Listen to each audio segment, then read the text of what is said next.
Dobrý den, tady Mardoša, já jsem z kapely Toto Boys a my jsme se chtěli zeptat, jestli bychom se mohli podívat do bývalý delty klubu. Stojíme před vchodem... Před salonem krásy. Stárek! Dejte se tady. Nejdete náhodou směrem na Ostravu? 90. Pojď sem pěkně. No, tak tam mě naskočí asi 4 miliardy různých zážitků. Po těch 40 letech komunistů, kdy bylo všechno takový polomrtvý, tak najednou byla to velká zábava. Teda myslím, že celá společnost to tak vnímala. No. Jeden den jste nic nemohli a druhý den jste mohli úplně všechno a děli si věci, které vás ve snu nenapadly. Ano, ani ve snu by mě nenapadlo, že sem v 90. přijedou skoro všechny moje milované kapely a dokonce i takový zpěváci, který jsem teda moc nemiloval. Yes, tell us, what did you think? I thought it was good. I thought where are we? Czechoslovakia, right? The Czechoslovakian audience were very receptive, patient, kind. To bylo pro nás místo, kde ta kapela se jako rozžila.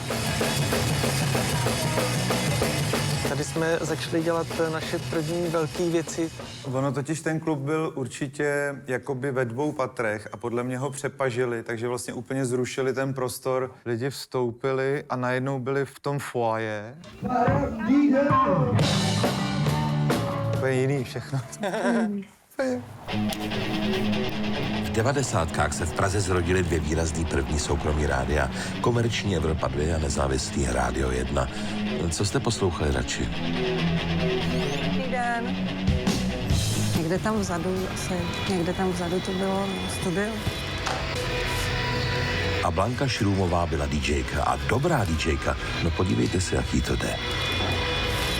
Já tady musím něco připravit na ten druhý gramec, takže bůhám si zadkem. A ty nádherný vlasy. Zásadní klub pro nás byl Bunkr. Tady jsme hráli. A pak Rock Café samozřejmě. Je hezký, že tady je aspoň něco hezkýho. Já jsem se optal, co bude dělat dál. Nevím, jestli ještě existuje na Újezdě. Ano, se to Borát, takový úzký dům.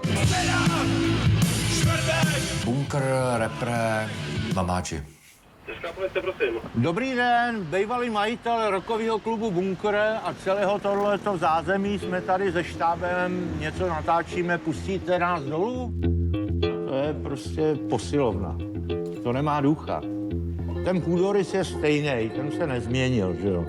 Bunkr jako je pro mě význačný tím, že jsem si kvůli tomu tenkrát musel pořídit jako první v republice živnostenský list na DJ, což do té doby neexistoval. To pódium bylo někde zhruba podsaď, bajvoko. A ten bar byl takhle vysoký, protože agresivní lidi nedosáhli na barmana. Mě vyhodili z bunkru za muziku, jakože tam, že pouštím rockerům techno. Dneska se chlubí, že jsem tam hrál prostě, ale tenkrát byli nasraný. Ahoj, já jsem DJ Tráva a hraju z takových těch černých placek. A od té doby jsme ve všech klubech každý den slyšeli automatický bubeník Roland TR-808 a 909. Naštěstí to neposlouchal úplně každý. Změnilo se to minimálně, což je zázračný téměř, to je hospoda, která si zachovala spoustu prvků z doby, kdy jsme sem chodili, ale ten duch zůstává, což je vzácný. K prvním problémům s některými neukázněnými návštěvníky koncertu Depeche Mode došlo ale až po 18. hodině, když se brány stadionu otevřely. No zásadní koncert jako určitě jako pro všechny si myslím, že byl ten první koncert Rolling Stones tenkrát na Ostrově. To jsme šli všichni, prostě pankáči, máničky, normální lidi, prostě tenkrát to bylo zjevení totální. Klíčový koncert té dekády, Moby, pak Jesus and Mary Chain a Velvet Underground v Paláci kultury.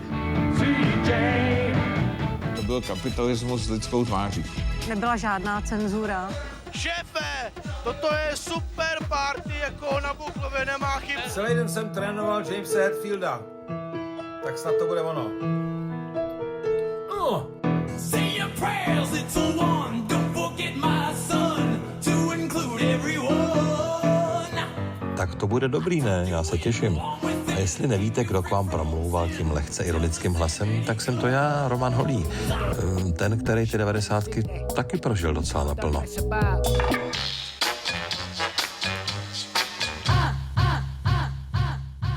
Bylo to jako silný. To bych chtěl zažít znovu.